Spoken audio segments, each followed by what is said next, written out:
Hi friends, I am Farzana, a part of educational faculty in G&R Institute of Management and Technology.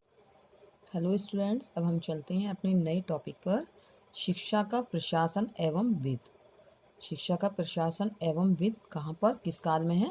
वैदिक काल। हमारा topic अभी चल रहा है वैदिक काल।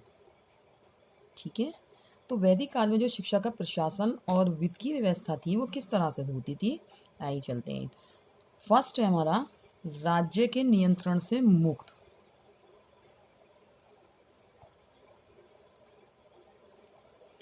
राज्य के नियंत्रण से मुक्त। सेकंड है निशुल्क शिक्षा। निशुल्क शिक्षा। थर्ड है आय के स्रोत।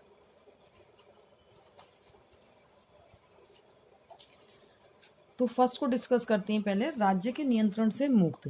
जो शिक्षा थी वैदिक काल में, वो शिक्षा की व्यवस्था करने का जो राइट था वो किसी राज्य को नहीं था, उस पर राज्य का कोई कंट्रोल नहीं था। उस समय जो शिक्षा पूरी तरह से जो व्यवस्था की जाती थी वो गुरु, वो कौन करते थे? टीचर अपने व्यक्तिगत रूप से स्वयं करते थे। वो खुद उनके नियंत्रण में थी, व्यवस्था जो थी गुरुओं के खुद नियंत्रण में थी और इसकी व्यवस्था वो स्वयं करते थे। निःशुल्क शिक्षा। निःशुल्क शिक्षा, फ्री ऑफ कॉस्ट। तो निःशुल्क शिक्षा पूर्ण रूप से निःशुल्क रहती थी वैदिक काल में शिक्षा, और शिष्यों के आवास के लिए उनके खाने की व्यवस्था गुरु स्वयं करते थे। और जब उनकी शिक्षा पूरी हो जाती थी तो जो स्टूडेंट हैं, जो शिष्य हैं, वो उनको गुरु दक्षिणा के रूप में जो भी वो चाहते थे वो दे दिया करते थे। गुरु दक्षिणा एज ए सैलरी, यानी ट्यूशन अगर बच्चा पढ़ता है कहीं तो हम ट्यूशन फीस पेड करते हैं, दैट्स ए गुरु दक्षिणा। नेक्स्ट है हमारा आय के स्रोत। आय के स्रोत क्या थे वैदिक काल में? वैदिक काल का जब शिक्षा प्रशासन था और उसमें वित्त की व्यवस्था थी, तो मैंने आपको 3 पॉइंट्स बताए, लेकिन आय के जो स्रोत थे वो क्या थे? उसके जो स्रोत थे वो थे हमारे दान, भिक्षा। यहाँ से इनको आय होती थी, दान से, भिक्षा और दक्षिणा। तो मैं आपको बता दूं, दान दान क्या चीज़ थी? वैदिक काल में गुरुकुलों को आज की तरह से कोई मतलब यूनिवर्सिटी जैसा आज ग्रांट दी जाती है यूनिवर्सिटीज़ को, तो उस तरीके से गुरुकुल को कोई जो एक एग्जैक्ट अमाउंट थी, कोई ग्रांट नहीं मिलती थी। लेकिन जब उनको ये कोई ग्रांट नहीं मिलती थी तो उस समय क्या होता था, राजा महाराजाओं का टाइम था, तो कोई भी राजा महाराजा या सोसाइटी के जो भी रिच पर्सन होते थे वो गुरुकुलों को यानी यूनिवर्सिटीज़ को अपनी इच्छा के अनुसार जो उनका चाहते थे, जितना वो अफोर्ड कर सकते थे, वो उनको दे दिया करते थे दान में। ठीक है। भिक्षा, हमारी सोसाइटी में रहने वाली इस फैमिली से जो उनके शिष्य थे वो भिक्षा यानी भीख मांगकर गुजारा करते थे अपना खाना खाने के लिए। भिक्षा जो भी उनसे होती थी खाना खाने के लिए वो खाना दे दिया करते थे, भिक्षा में मिलता था, वस्त्र भिक्षा में मिल जाते थे, मुद्रा भिक्षा में मिल जाती थी। इस तरीके से भिक्षा से उनके आय होती थी। नेक्स्ट था इनका दक्षिणा। दक्षिणा जैसे कि मैंने आपको पहले बताया है, जब शिष्य अपनी पढ़ाई को पूरा कर लिया करते थे, अपनी शिक्षा को पूरा कर लिया करते थे, तो गुरु को उसके बाद अपनी सामर्थ्य के अनुसार यानी अपनी जितना वो अफोर्ड कर सकते थे उसके अकॉर्डिंग कुछ ना कुछ दे देते। दक्षिणा में क्या होता था? दक्षिणा में ये शिष्य जो है अपनी चॉइस के अकॉर्डिंग दक्षिणा में कुछ भी दे सकते थे, जैसे कि उनको ज़मीन दे दी, पशु दे दिए, अन्न दिए, वस्त्र दिए, मुद्रा भी भेंट कर यानी मनी, मुद्रा भी भेंट कर दिया करते थे दक्षिणा में। ठीक है।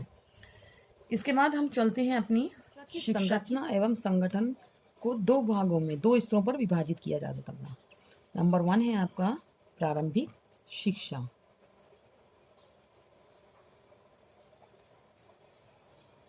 प्रारंभिक शिक्षा जिसको कहते हैं प्राइमरी एजुकेशन। तो इसको डिस्कस करते हैं हम पहले। प्राइमरी एजुकेशन बच्चे को, ये वैदिक काल में प्रारंभिक शिक्षा की व्यवस्था थी परिवारों में ही होती थी। प्राइमरी एजुकेशन की व्यवस्था परिवारों में ही होती थी और 5 वर्ष की आयु, कितने? 5 वर्ष की आयु, 5 वर्ष की आयु पर किसी भी शुभ दिन बच्चे को विधारम संस्कार किया जाता था। पेरेंट्स करते थे 5 वर्ष की आयु में बच्चे का कोई भी जो उनको दिन शुभ लगता था उस दिन को उनका विधारम संस्कार किया जाता था। विधारम संस्कार है क्या चीज़? तो विधारम संस्कार के बारे में बताते हैं। यह संस्कार परिवार के पुरोहित द्वारा कराया जाता था। बच्चे को स्नान कराया जाता था, नए कपड़े पहनाए जाते थे और उसके सामने कुल पुरोहित जो थे उसके सामने एक नया कपड़ा बिछाकर उनको उस पर चावल बिछा दिया करते थे। उसके बाद वेद मंत्रों को देवी देवताओं की आराधना की जाती थी। उन देवी देवताओं की आराधना करने के बाद बच्चे की उंगली पकड़कर उसको बिछे हुए चावलों से जो चावल बिछाए गए थे उनमें से वर्णमाला के अक्षर बनवाए जाते थे। उसके बाद क्या होता था, कुल पुरोहित जो भी पुरोहित थे फैमिली के, वो उसको भोजन कराकर, कुल पुरोहितों को भोजन कराकर बड़ी सम्मान के साथ उनको दक्षिणा दे दी जाती थी। उसके बाद कुल पुरोहित बच्चे को आशीर्वाद देते थे और वो बच्चा पूरी तरह से अपनी शिक्षा प्रारंभ करने के लिए तैयार हो जाता था। ये कब होता था? प्राइमरी शिक्षा 5 वर्ष की अवस्था में। अब नेक्स्ट टॉपिक हम चलते हैं अपने, नेक्स्ट है हमारी उच्च शिक्षा।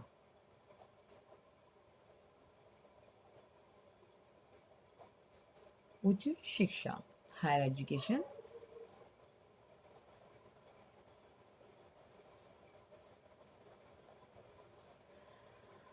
तो उच्च शिक्षा क्या होती थी? वैदिक काल में उच्च शिक्षा की व्यवस्था गुरुकुलों में ही होती थी। गुरुकुलों में जैसे मैंने आपको पहले बताया अभी यूनिवर्सिटी, और ये होती थी 8 से 12 वर्ष।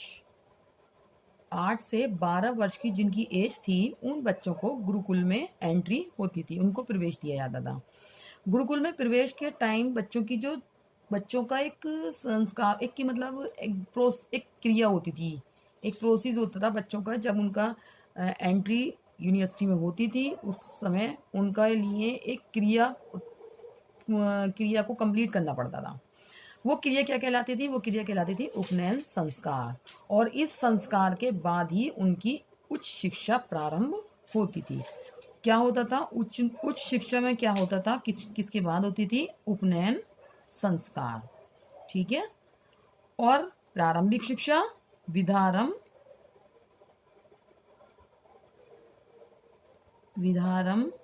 संस्कार, मैंने समझाया अभी आपको डिटेल में।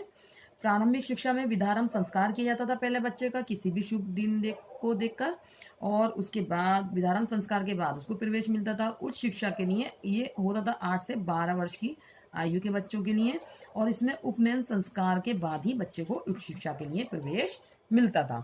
उससे पहले उच्च शिक्षा के लिए कोई प्रवेश नहीं होता था। लेकिन उच्च शिक्षा के बाद एक संस्कार और होता था, मतलब उच्च शिक्षा प्राप्त करने के बाद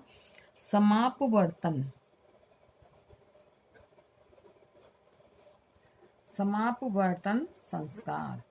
जब बच्चा अपनी पूरी शिक्षा प्राप्त कर लिया करता था उसके बाद समापवर्तन संस्कार होता था।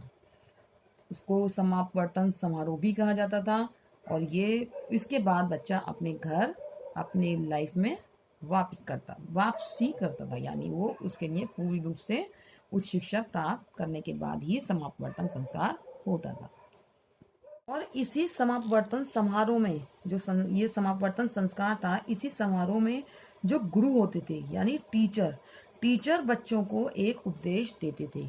क्या उपदेश देते थे? वो ये कहते थे कि सेल्फ स्टडी यानी स्वाध्याय, सेल्फ स्टडी,